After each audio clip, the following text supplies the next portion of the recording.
You can make a difference. By becoming a supporter of our channel, you not only help us thrive, but also become an active part of our community. The link to join us is in the description.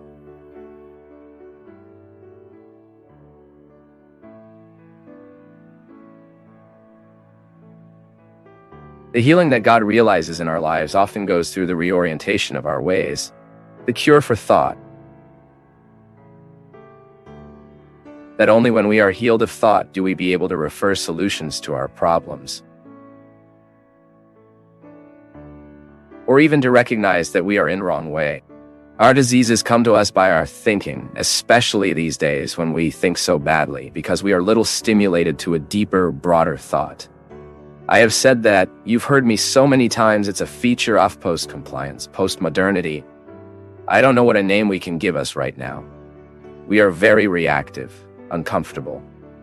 And this excessive reaction is precisely the large number of stimuli that we receive all the time to have an answer.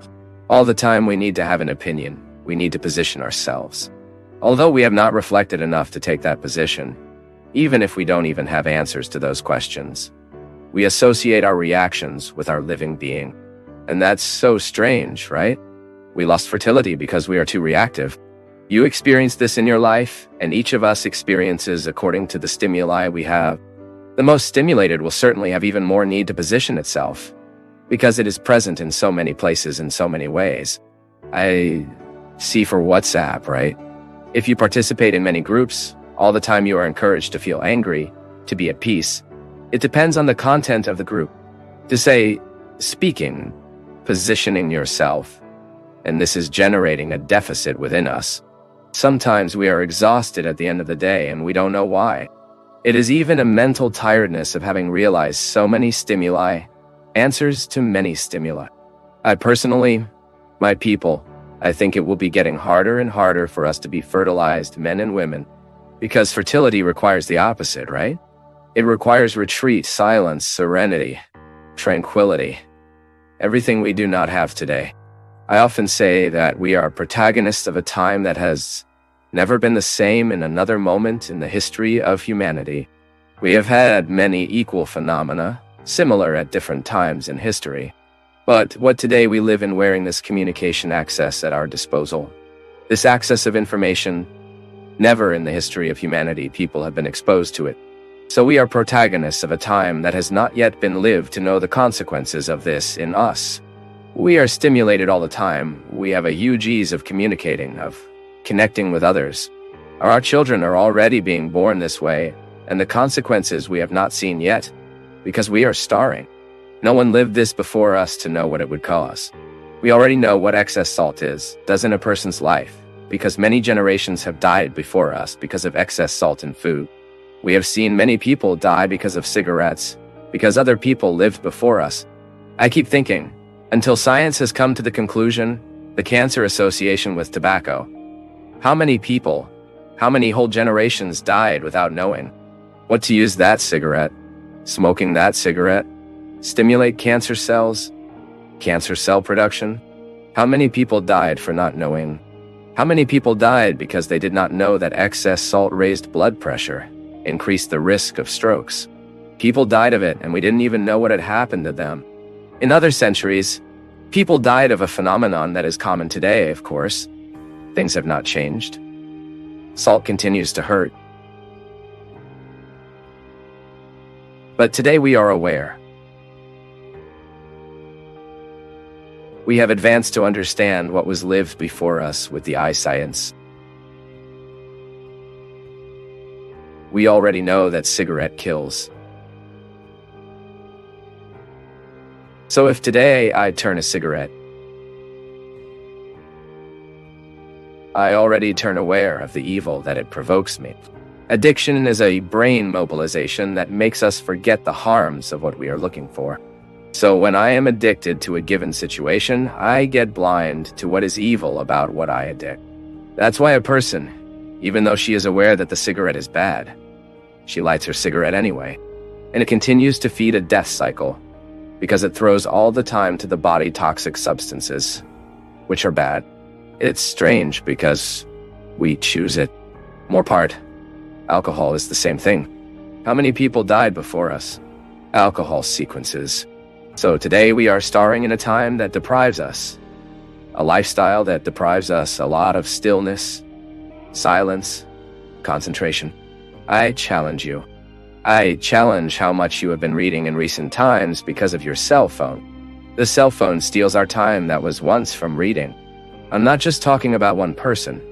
No, I'm talking about thousands and thousands of people who have had their habits modified because of their cell phone. But I see news on my cell phone. See very superficially, right? We just read the calls. We hardly click on the link to see the whole news.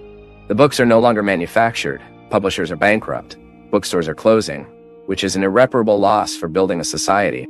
It is unfortunate that your child no longer has contact with books the same way you had.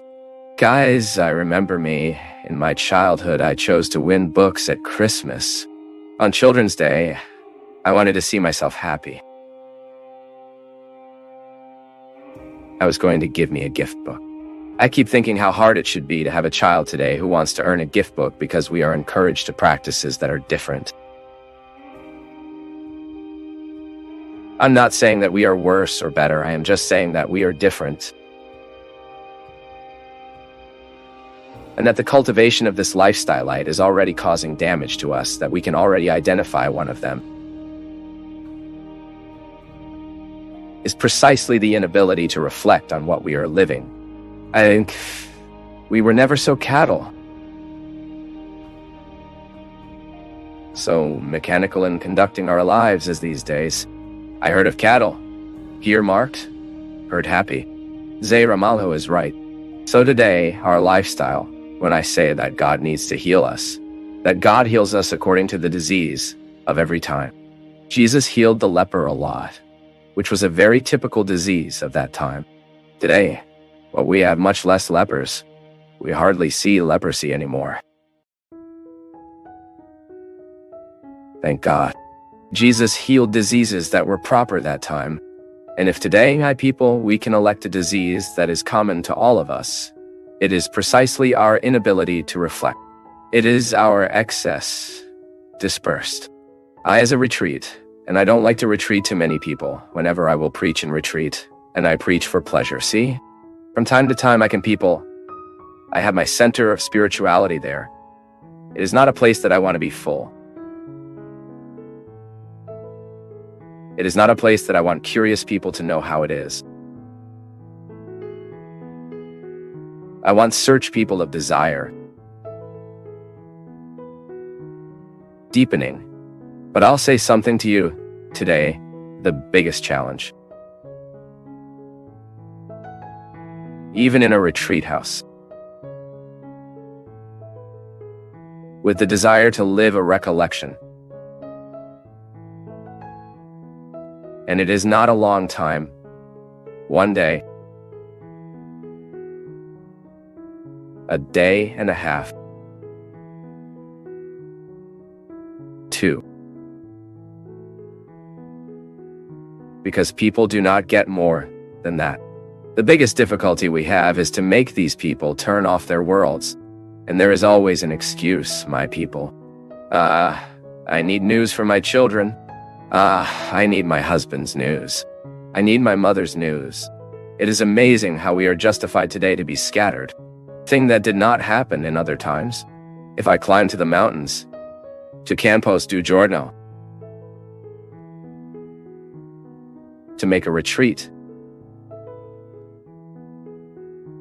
I would have the landline of my house and look there. My house didn't even have a landline.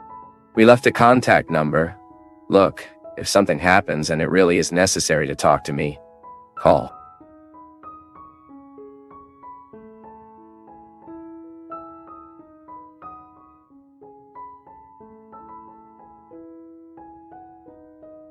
As we wrap up another insightful session at Path of Faith, we encourage you to be part of our community by commenting, liking, sharing, and subscribing.